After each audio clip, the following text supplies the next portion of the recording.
नमस्कार, बहुत स्वागत है आप सभी का। आपके साथ मैं अक्षय बिदुआ। आप देख रहे हैं स्वदेश न्यूज और इस वक्त एक बड़ी खबर आपको बता दें। अभी जो बड़ी खबर आ रही है वो है भोपाल जिला सत्र न्यायालय से, जहां पर परिवहन मामले में मुख्य आरोपी सौरभ शर्मा ने सरेंडर कर दिया है। एक बड़ी खबर इस वक्त आपको बता रहे हैं। और परिवहन घोटाले और तमाम खबरों के बीच ये पता चल रहा था कि सौरभ शर्मा गायब है। कोई कह रहा था दुबई में है, कोई कह रहा था मुंबई में है, लेकिन अब ये बड़ी खबर आ रही है कि सौरभ शर्मा ने जिला अदालत में डिस्ट्रिक्ट कोर्ट भोपाल में सरेंडर कर दिया है। ये बड़ी खबर इस वक्त की अभी स्वदेश न्यूज आपको बता रहा है। ये खबर इस वक्त, ये ब्रेकिंग न्यूज जो हम आपको बता रहे हैं, सौरभ शर्मा भोपाल में सरेंडर कर चुका है। जिला अदालत डिस्ट्रिक्ट कोर्ट में सरेंडर किया है परिवहन मामले में मुख्य आरोपी सौरभ शर्मा ने, जिसके बारे में अब तक पता चला है अरबों रुपए की संपत्ति के खुलासे के बाद सौरभ शर्मा का सरेंडर। ये एक राहत की खबर हो सकती है, लेकिन आपको बता दें कि तमाम जांच एजेंसियों की धरपकड़ के बावजूद ईजी, ईडी, आईटी सभी ने छापेमारी की, लेकिन सौरभ शर्मा किसी के हाथ नहीं आया। और अब ये खबर मिल रही है, ये राहत भरी खबर है। अब देखना ये होगा कि सौरभ शर्मा के सरेंडर के बाद जांच एजेंसियां क्या पूछताछ करती हैं। और इस मामले में एक राहत की बात यह है कि अब इस मामले में सौरभ शर्मा के और खुलासों के बाद इस मामले की तह तक जाया जा सकता है। बड़ी खबर इस वक्त आपको बता रहे हैं, सौरभ शर्मा ने सरेंडर किया है। और अनिरुद्ध सोनोने, हमारे वरिष्ठ सहयोगी, इस वक्त हमारे साथ जुड़े हुए हैं। अनिरुद्ध, ये राहत भरी बात है कि सौरभ शर्मा ने सरेंडर तो किया, अब थोड़ी उम्मीद जगेगी कि जैसा कि ये कहा जा रहा था, और उमा भारती ने भी प्रेस कॉन्फ्रेंस में कहा था कि सौरभ शर्मा तो सिर्फ एक छोटी सी मछली है, अगर आप इसकी तह तक जाएंगे तो कई बड़े खुलासे होंगे। जी बिल्कुल।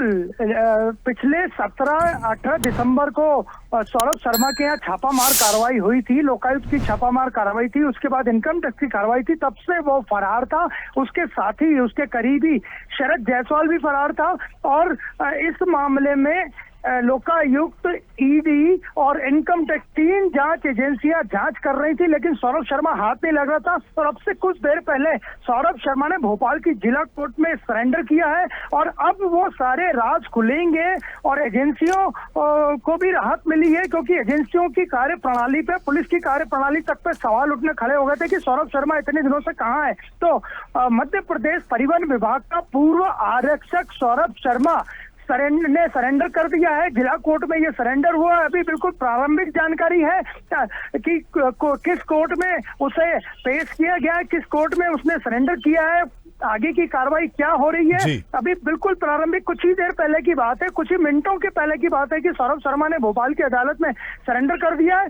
और आने वाले समय में अब ये खुलासा हो सकेगा कि जो गोल्ड कैश मामला, जो 52 किलो सोना मिला था, वो किसका था। इसके अलावा जो बड़ी मात्रा में सौरभ शर्मा के घर से चांदी की सिल्लियां मिली थी, इसके अलावा जो करोड़ों का कैश मिला था, इन पूरे मामले पे अब विराम लगेगा, क्योंकि सौरभ शर्मा ने सरेंडर कर दिया। और ये सरेंडर उसने बिल्कुल एन मौके पे, न किसी को खबर थी, न एजेंसियों को खबर थी, न ही किसी पुलिस विभाग को, खुफिया विभाग को खबर लग पाई। और सौरभ शर्मा ने अब से कुछ मिनटों पहले भोपाल कोर्ट में सरेंडर कर दिया है। अनिरुद्ध, लेकिन एक बहुत बड़ी बात यह है कि जैसे कि जांच एजेंसियां लगातार छापेमार कार्रवाई कर रही थी, भोपाल में बड़ी तेजी के साथ ही कार्रवाइयां हुई और इन कार्रवाइयों के बाद में करोड़ों रुपए कैश मिला, 52 किलो सोना मिला, बेनामी गाड़ी मिली, संपत्ति मिली। लेकिन कहीं ना कहीं सौरभ शर्मा का सरेंडर, क्योंकि इसके पहले जब एजेंसियां खाक छान रही थी सौरभ के लिए, सौरभ मिला नहीं। और उसके बाद सौरभ शर्मा की ओर से बयान आया, सौरभ शर्मा की ओर से कि मुझे जान का खतरा है। और अब सौरभ शर्मा का सरेंडर। आपको नहीं लगता कि ये सब कुछ बिल्कुल एक तय प्लान के तहत हो रहा हो? ऐसा नहीं लगता कि अगर आप पड़ियां जोड़ें तो एक फिल्म है? जी बिल्कुल। लेकिन आज की, अभी की सबसे बड़ी खबर यह है कि भोपाल गोल्ड कैश मामला, जिसपे न केवल भोपाल में चर्चाओं में था, देश भर में चर्चाओं में था, उसका जो मुख्य आरोपी बताया जा रहा था सौरभ शर्मा, जो परिवहन विभाग का पूर्व आरक्षक था, वही परिवहन नाकों पे वसूली करता था, ऐसा आरोप है।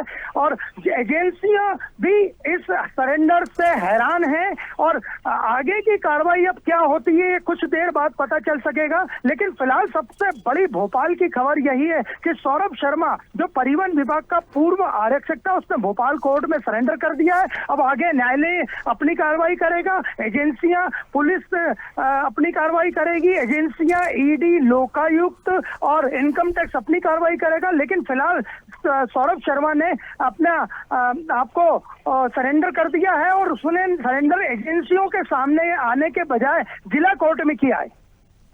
अनुरुद्ध, एक बात और सिलसिलेवार तरीके से हम आपके माध्यम से अपने दर्शकों को बताना चाहेंगे, क्योंकि सौरभ शर्मा का सरेंडर प्लान्ड है ऐसा लगता है, लेकिन सौरभ शर्मा के साथ कुछ और लोग भी हैं। ये सिलसिला शुरू कैसे हुआ? सौरभ शर्मा डायरेक्ट कोर्ट पहुंचा और उसने सरेंडर किया? उनके साथ कोई लॉयर उनके थे, या उन्होंने इसके पहले किसी पुलिस अधिकारी को, किसी थाने को कॉल किया? प्रोसेस क्या रही पूरी? देखिए, कोई प्रोसेस नहीं रही, केवल सौरभ शर्मा कोर्ट में पहुंचा, उसके बाद लोगों को, एजेंसियों तक को बाद में पता चला कि सौरभ शर्मा सरेंडर करने कोर्ट में आया है।